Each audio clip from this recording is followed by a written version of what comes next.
بلغ العلا بكماله كشف الدجى بجماله حسنت جميع خصاله. حدثنا خالد بن مخلد حدثنا سليمان حدثنا عبد الله بن دينار عن ابن عمر عن النبي صلى الله عليه وسلم قال: إن من الشجر شجرة لا يسقط ورقها وإنها مثل المسلم، حدثوني ما هي؟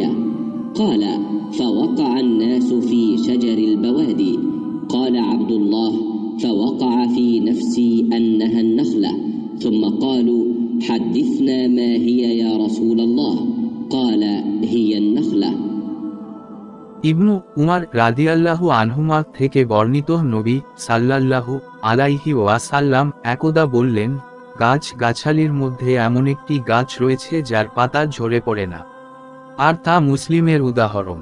তোমরা আমাকে বলো, সেটি কি গাছ? রাবী বলেন, তখন লোকেরা জঙ্গলের বিভিন্ন গাছ-গাছালির নাম ধারণা করতে লাগল।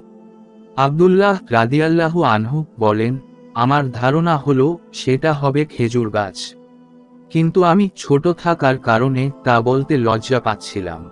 অতঃপর সাহাবীগণ রাদিয়াল্লাহু আনহুম বললেন, হে আল্লাহর রসূল, আপনি আমাদের বলে দিন সেটি কি গাছ। তিনি বললেন, তা হচ্ছে খেজুর গাছ। صلوا عليه